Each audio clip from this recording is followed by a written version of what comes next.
오늘 본문의 말씀은 거침없는 은혜라라는 제목으로 선정을 했습니다. 왜냐하면 하나님은 어떤 환경과 고난과 어떤 조건이 되더라도 하나님의 은혜는 쉼없이 쏟아져 내린다는 것입니다. 요나의 고기 뱃속에도 함께 하셨습니다. 아무리 코로나가 그 이상이 되더라도 이 가운데도 하나님의 은혜는 거침없이 우리에게 임할 줄로 믿습니다. 오늘 본문의 내용은 이런 겁니다. 예루살렘에 믿는 사람이 수가 더했죠. 그러니까 그 꼴을 보지 못한 사울이라는 청년이 하나 있었습니다. 이 사람은 율법에 능한 자였습니다. 뿐만 아니라 사울뿐만 아니라 그 외에도 많은 사람들이 그렇겠죠. 해서 이 기독교를 박해하기 위해서 이제 시퍼런 칼날을 손에 쥐고 기독교를 박해하기 시작했습니다. 그러다 보니까 기독교인들이 두려워서 숨기 시작하고 급기야 7명의 안수를 받은 집사들 중에 스데반이라는 집사가 이들에게 잡혀와서 돌에 맞아 순교하게 되는 사건이 일어납니다. 그러니까 그냥 일반적인 박해에서 이제 사람이 죽는 데까지 발전하다 보니까 많은 기독교인들이 숨어버리기 시작합니다. 여기에 제자들도 숨고 또 7명 중에서 6명의 집사들도 숨고 내노라는 신앙인들이 다 숨었습니다. 그런데요, 숨었다고 해서 끝난 게 아니라 그들이 있는 자리에서 복음은 확산되고 그침없는 하나님의 은혜에 힘입어서 하나님의 역사가 더 커진 겁니다.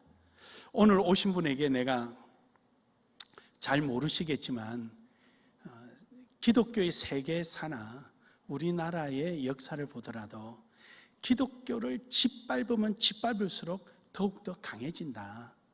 이것을 이 정부가 알았으면 좋겠다. 기독교는 그 어떤 고통 속에서도 포기한 적이 없다. 무모할 정도로 목숨을 초계와 같이 내던진 종교가 기독교다. 그런데 요즘은 이슬람이 그런데요, 기독교는 이슬람을 이길 수가 없다. 이유는 이슬람은 순교로 각오한 훈련받고 있는 사람이 수만 명이 준비되어 있다. 그건 하나의 정치적인 거죠. 이념적인 거지만 그들은 그렇게 준비되어 있기 때문에 기독교는 없다는 거예요. 그래서 제가 제 속으로 그러세요. 당신이 연설은 그렇게 해도 두려울 거다. 왜냐? 우리는 죽어야만 살기 때문이다. 당신네들을 보는 눈은 죽어있는 시체만 보았지 그 시체가 부활한 것은 본 적이 없기 때문이다. 할렐루야. 이게 우리 기독교입니다. 저는 이걸 믿고 있습니다. 이 세상이 죽어있는 기독교인들의 순교한 시체는 보아서도 부활한 영원한 생명은 본 적이 없습니다. 그것은 하나님으로부터 거침없는 은혜를 받은 여러분이 볼 수 있는 것입니다. 제가 그렇게 강의를 들으면서 제 마음속으로 생각한 적이 있습니다. 어쨌든 지금 많은 사람이 뿔뿔이 흩어졌지만 흩어진 자리에서도 복음은 끝나지 않았습니다. 빌립이라는 이 집사는 가나안 땅, 사마리아 땅에 내려가서 복음을 전파했습니다.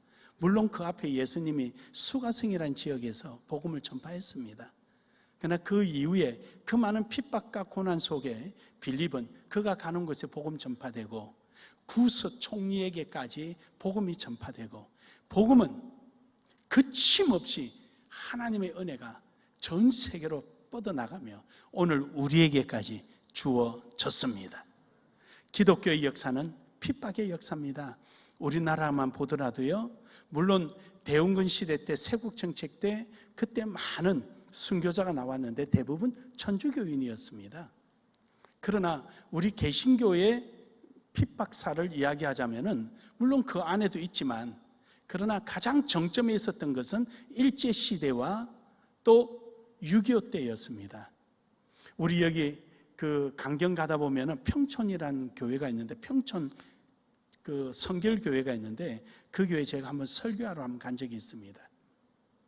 거기에 선교자 비석이 있는데 66인의 선교자 비석에 한 교회에서 66명이에요. 근데 신기한 거는요, 여자 39명, 남자 27명이에요. 근데 그날 그 순교 당한 사람은 65명이었어요. 근데 시신을 정리하는데 한 여자 성도님이 고통 중에 용을 쓰다 보니까 조산이 된 거예요.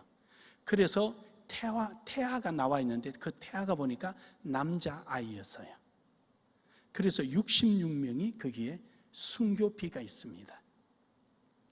우리 할머니도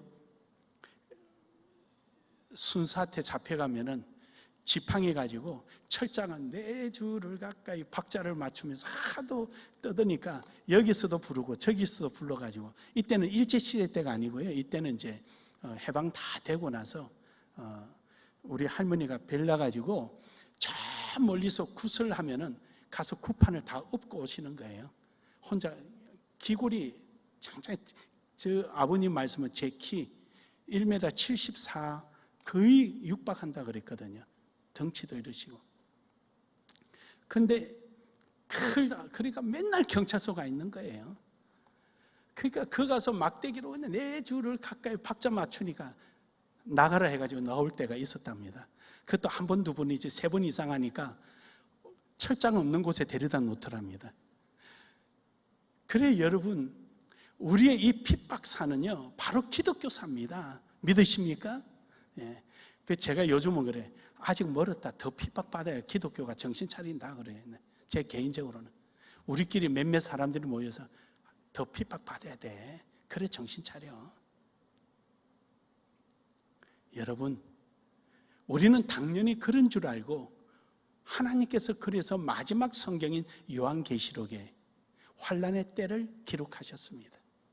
그때가 언제인지는 모르지만 제 기분 같아서는 요즘이 그때였으면 좋겠다 생각이 합니다. 왜냐? 주님 오시기 때문에. 아멘 안 하는 거 보니까 여러분이 싫은 모양이네. 자연사하고 왔으면 좋겠다 그런 거잖아요, 여러분들은. 사랑하는 여러분, 오늘 여러분 이러한 은혜 가운데 우리가 부름받았으니 열심히 복음을 전하고 복음 안에서 본질적인 삶을 살아 하나님의 은혜에 응답하는 신앙이 되기를 주의 이름으로 축복합니다. 그래서 택하여 주신 은혜에 감사하자는 거예요. 우리는 하나님의 거침없는 은혜는 죄인 같은 죄인, 괴수 같은 괴수, 죽어 마땅한 나에게까지 그 은혜가 임하였다는 사실입니다. 할렐루야. 하나님께서 택하여 주신 은혜에 감사합니다. 이사야 61장 1절에 보면은요, 주 여호와의 신이 내게 임하셨으니 이는 여호와께서 내게 기름을 부으시사 가난한 자에게 아름다운 소식을 전하게 하려 하심이라. 나를 보내사 마음이 상한 자를 고치며 포로된 자를 자유를, 갇힌 자에게 노임을 선포하며 라고 말씀합니다. 물론 저 말씀은 예언적으로 예수 그리스도에 대한 예언의 말씀입니다. 하지만 예수님께서 저러한 사명을 받으시고 요한복음에 우리에게 아버지가 나를 보낸 것처럼 나도 너희를 보내노라. 할렐루야. 그래서 너희는 사마리아 땅끝까지 그 복음을 전파하라는 명령을 받았습니다. 우리는 그 명령에 충실한 삶이 우리 속에 있어야 될 줄로 믿습니다. 그래서 하나님이 이 일을 위하여 우리를 택하여 주신 거예요. 여러분과 저는요, 만에 하나, 100만에 하나 하나님께서 여러분을 택하셔서 하나님의 복음 전파하는 자로 삼아주심을 믿으시길 바랍니다. 여러분과 저에게 먼저 이 복음을 누리게 하신 거예요. 그리고 그 누려진 이 복음을 전하는 거죠. 오늘 본문 말씀에도 그러잖아요. 여기서 이스라엘 백성들이 그렇게 핍박하니까 그리스도인들 나가서 그 흩어진 사람들이 두루 다니며 복음의 말씀을 전할세. 우리가 가는 곳곳마다 택함을 받은 우리는 어느 곳을 가든지 전하는 것입니다. 로마서 1장 16절에서 17절에 보면은 내가 복음을 부끄러워하지 아니하노니 이 복음은 모든 믿는 자에게 구원을 주시는 하나님의 능력이 됩니다. 할렐루야. 뿐만 아니라 믿음에 이르게 하나니 기록된 바 오직 의인은 믿음으로 말미암아 살리라. 복음은 믿음에서 믿음에 이르게 하고 오직 의인은 믿음으로 말미암아 살리라. 이 얼마나 위대하고 놀라운 능력의 말씀이 복음입니까? 오늘 이 복음을 위하여 부름받은 여러분과 저는 하나님 앞에 이 은혜 앞에 감사하며 열심히 복음 전파하는 일에 게으르지 않기를 주의 이름으로 축복합니다. 축복합니다. 우리는 본질에 목숨 거는 거예요. 본질에 우리 최선을 다하는 거예요. 이걸 위해서 있는 거죠. 비본질에 그게 있는 게 아니에요. 물론 그것도 옳죠. 하지만 비본질은 우리가 생각하고 판단하고 이래야 되는 거예요. 하지만 본질에 대해서는 하나님께서 우리에게 생각하고 뭐하고 여지를 준 적이 없어요. 본질은 그냥 하는 거예요. 그냥 행하는 거예요. 열심히 복음 전파하기를 주의 이름으로 축복합니다. 어떤 사람이 그래요. 나가서 뭐 외치고 해야 되지 않느냐. 아이고, 제가 2만 명 세팅하고 2만 명 이상 못 들어오게 하고 승캡까지, 처음에는 승캡도 10,000개 준비했는데 도무지 여기저기서 신청이 너무 들어와서 2만 개 준비하고 다 2만 명 상대로 준비를 했어요. 이걸 이제 어떻게 그 질병으로부터 자유롭게 할 수 있을까? 이 고민에 밥을 못 먹었어요. 저는 때를 놓치지를 않습니다. 금식 말고는. 왜냐하면 한번 때를 놓치면 평생 못 찾아 먹어요. 그래서 꼭 때를 맞추는데 요즘 와서 아침 점심을 막 거르는 거예요. 먹고 싶은 마음이 없어요. 그냥 생각이 없는 거예요. 생각이. 오늘 아침에도 복숭아를 막 집어먹으니까 우리 집사람이 이제 그만 먹어라, 여기까지만 먹으라고 빼내버려요. 이게 맛이 있는지 없는지 생각이 없어요. 온통 머릿속에 생각을 하면은요, 저는 아무 생각이 없어요. 하던 일이 반복되는 거예요. 계속. 이게 또 치매 아니에요. 우리 목사님 은퇴할 때 됐나 생각하지 말아요. 여러분 생각하느라고 그렇다니까. 그 사랑의 표현인 걸 빨리 이해하세요. 이걸. 그래서 안 되겠다, 축소하자. 33명으로 해서 세종시 약속된 장소에서 한다 이랬더니 비방이 오는 거예요. 참다 글을 올렸어요. 여러분은 이슬람 이란에 가서 복음을 전파할 때 주 예수를 믿어라 하고 세례 요한처럼 외칠 자신 있는 사람 내게 돌을 던져라 그래 버렸어요. 그러니까 아무도 없어요. 그 다음날 문자를 다시 올렸습니다. 본질과 비본질을 구분짓자. 이거는 우리의 의견을 표현하는 하나의 방법이지, 방법 중에 하나지, 이것이 본질은 아니다. 그랬더니 조용하더라고요. 다 끝나고 나니까 또 시끄러워요. 할 걸 그랬다, 뭐 했다. 그때는 답도 안 했습니다. 본질과 비본질을 구분짓고 우리는 국민을, 내 국가와 내 국민을, 그리고 인류를 위해서 우리는 하나님 앞에 부름받았습니다. 그게 우리가 양보할 수 없는 것은 본질적인 복음입니다. 믿으십니까? 그러나 복음을 드러내고 전하는 일에 있어서는 여러 가지의 방법이 있습니다. 그 중에 하나를 뱀처럼 지혜롭게 택하는 것입니다. 그러나 예배는 양보가 안 됩니다. 예배는 절대 양보가 안 됩니다. 예배는 근본입니다. 신앙의 근본. 제가 도지사하고 각 종단에 있고 각 그 종교 단체장들하고 모여서 회의할 때 주교가, 충남 세종 주교가 저한테 그래요. 회장님, 웬만하면 세월이 이러니까 예배를 비대면으로 하시죠. 제가 무례하지 않는다면은. 그러기에 무례하셨네요. 어떻게 우리 신앙을 포기하라고 요구하십니까? 기독교의 신앙은 예배입니다. 할렐루야. 기독교 신앙은 예배입니다. 복음을 받아들인 사람마다 하나님을 경배합니다. 진리를 깨달은 사람마다 하나님을 경배합니다.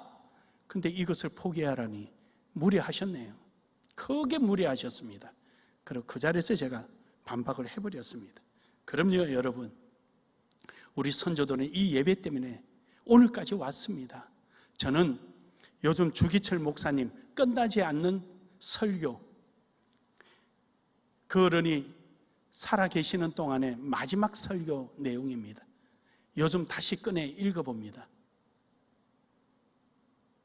읽을 때 눈물이 나고 가슴이 먹먹하기도 하고 그래요. 그리고 그 상황을 상상해 보면은 힘도 불끈 납니다.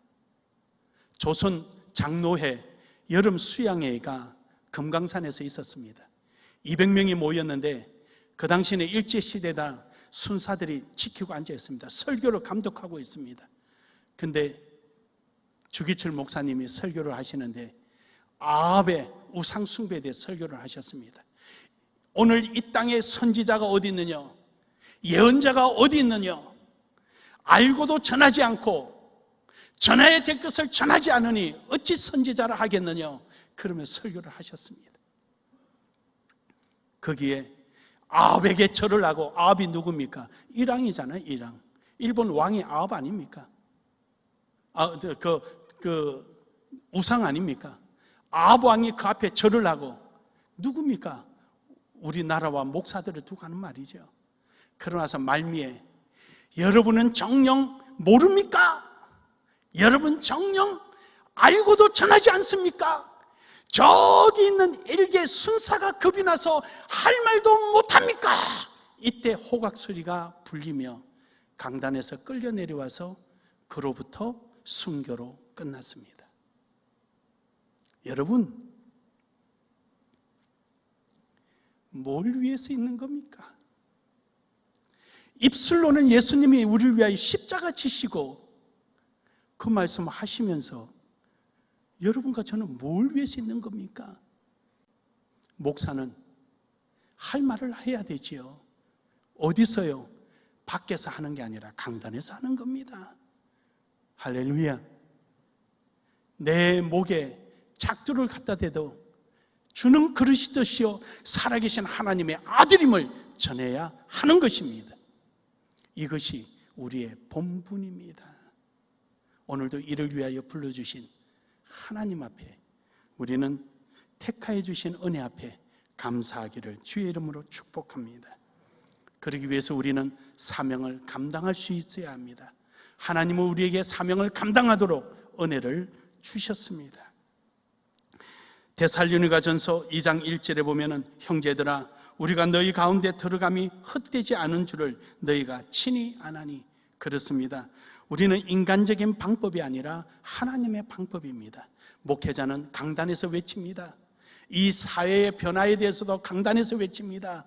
하나님의 말씀에 입각하여 외쳐야 합니다. 신앙의 양심에 의하여 외쳐야 합니다. 이것이 목회자입니다. 그래서 목회자의 행위에 대해서는 중한 책임을 부과합니다. 일반 사람과 똑같이 취급하지 않습니다. 법원에 가도 목회자로서의 할 때는 종교 지도자로서 이렇게 꼭 수식어가 붙습니다. 반대로 말하면 그만큼 짊어져야 될 책임이 크다라는 뜻이지요. 거기에 대한 책무도 있습니다. 그것이 바로 바르게 전하는 것입니다. 저는 목회 시작할 때 하나님 앞에 40일 철학 기도를 하면서 다짐한 게 있습니다. 성도에게 비굴하지 않겠습니다. 세상에 비굴하지 않겠습니다. 내 가족에게 비굴하지 않겠습니다. 저는 저에게 이 세 가지를 다짐했습니다. 내 자식이니까 용서해주고 내 아내니까 눈 감아주는 행위, 제 신앙관 속에 한 번도 없었습니다. 좋은 직장 들어가서 너무 기뻤고 감사했죠. 해준 건 아무것도 없고 대학금, 등록금 한 번 제대로 대주본 적 없고 결혼하는데 결혼 비용 한 푼 대주본 적이 없는데 너무 고맙지요. 교회에다가 끌어다 쓰기만 했지. 너는 목사 아들이니까 이 정도는 해야지. 그 일만 시켰지. 해준 거 없는데 고맙지요. 하지만 예배를 참석할 수 없다면 사표 내야지. 그래서 둘 다 사표 다 내버렸습니다. 예배 참석 못하니까. 저는 제 자식이라고 저는 편애하지 않았습니다. 저는 하나님 앞에 40일 철야하면서 제 자신에 대한 약속을 지금까지 지키고 있습니다. 저는 성도들에게 비굴하지 않을 것이며 사회에 비굴하지 아니할 것이며 내 가정에 비굴하지 않을 것입니다. 왜냐? 저는 목회자이기 때문입니다.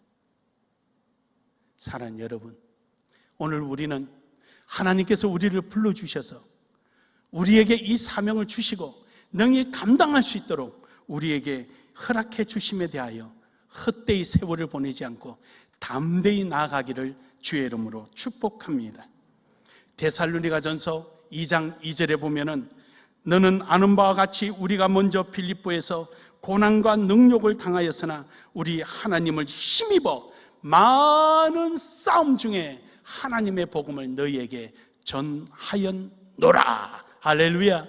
많은 싸움 중에 엄청난 방해와 핍박이 있었지만 그 사이를 뚫고 너희들에게 복음이 전파되었다.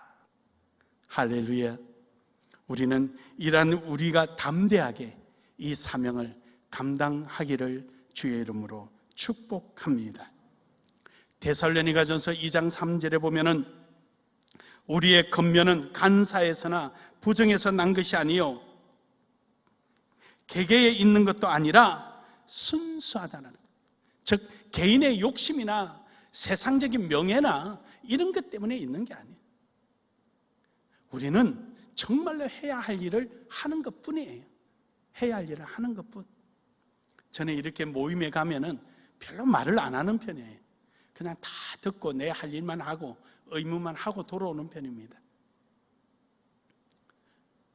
그런데 거기서 결정되면 저는 그냥 내 마음에 안 들어도 저는 따릅니다.